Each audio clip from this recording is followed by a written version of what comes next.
Putin e Trump realizaram uma das mais importantes conversas entre presidentes da Rússia e dos Estados Unidos na história das relações entre seus países. Washington e Moscou deram sinais de reaproximação e ressaltaram pontos importantes do que ambos os presidentes discutiram. Enquanto isso, a Ucrânia, após sua ofensiva não obter o sucesso esperado na região russa de Kursk, agora tentou uma nova espécie de ofensiva na região russa de Belgrad.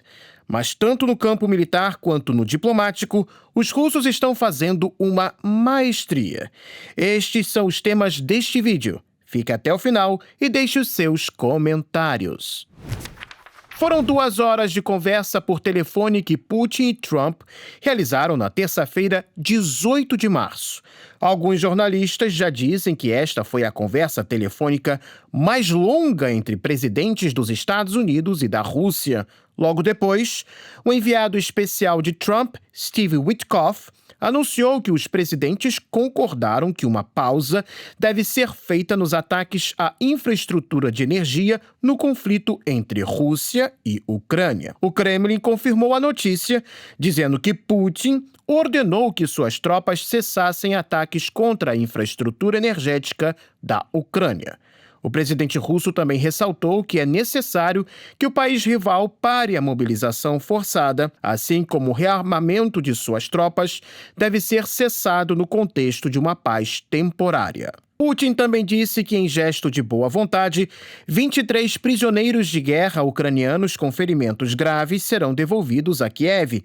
Uma moratória nas hostilidades no Mar Negro também foi assunto. Witkoff afirmou à emissora Fox News que, se antes não havia consenso entre norte-americanos e russos na questão do cessar-fogo nos ataques às instalações de energia, agora há, ao passo que existe uma distância relativamente pequena entre o estado atual do conflito e um cessar-fogo total, apesar dos vários pontos que os russos vêm apresentando como essenciais para a paz total.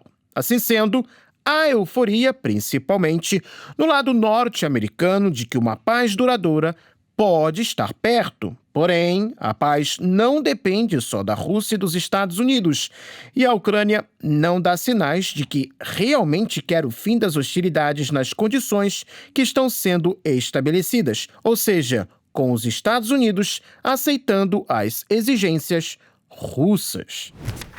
Na semana passada, os ucranianos conseguiram uma proposta dos Estados Unidos de um cessar-fogo de 30 dias em troca da retomada do fornecimento de ajuda militar durante conversações na Arábia Saudita. Ao que tudo parecia, os ucranianos estavam conseguindo o que queriam, ou seja, evitar o total corte da ajuda norte-americana e continuar o conflito ao mesmo tempo que davam a ideia de que querem a paz.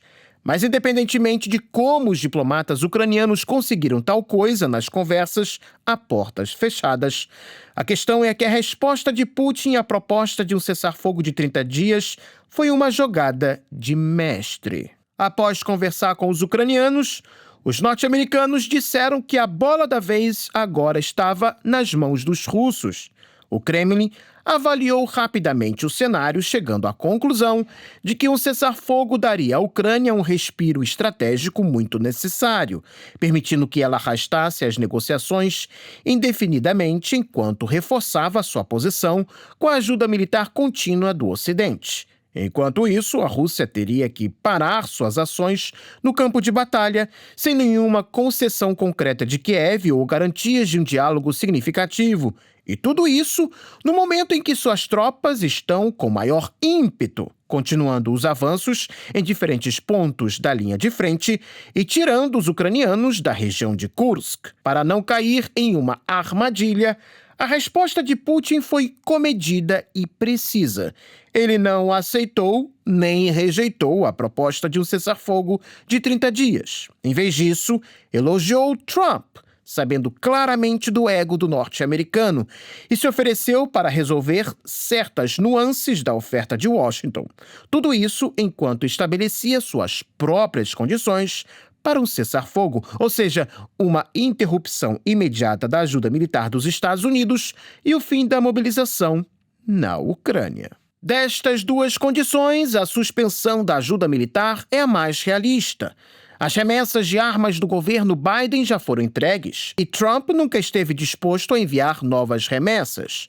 Já a exigência de que a Ucrânia interrompa a mobilização, no entanto, foi claramente projetada para colocar Zelensky em uma posição difícil. Se o ucraniano aceitar, enfraquecerá seu esforço de guerra. Se recusar, ele corre o risco de sofrer a ira de Trump por obstruir a paz. Em essência, Putin devolveu a bola a Kiev, juntamente com novos desafios. O cenário pode ficar pior ainda para Zelensky se ele tentar enganar Washington, dizendo que cessou a mobilização forçada, mas, na prática, seus recrutadores continuarem arrastando homens das ruas da Ucrânia para o fronte.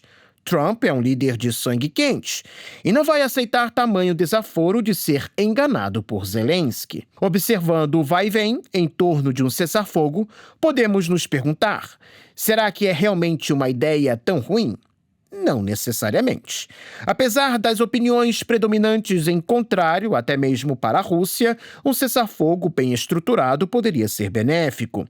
Ele proporcionaria uma oportunidade de atingir os objetivos que Moscou vem declarando desde fevereiro de 2022 por meio de negociações, ao invés de um conflito ainda mais prolongado.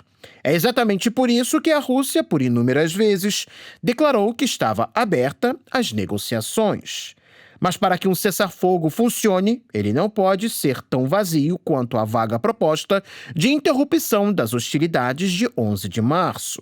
Um acordo apressado sem compromissos claros é passível de abuso.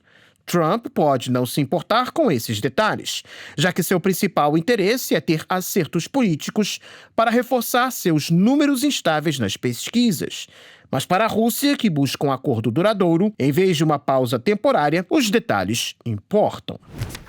No meio da conversa de paz, a Ucrânia tentou com sutileza mudar sua posição desfavorável na balança das negociações, e isso pode não ser uma boa notícia para ela mesma.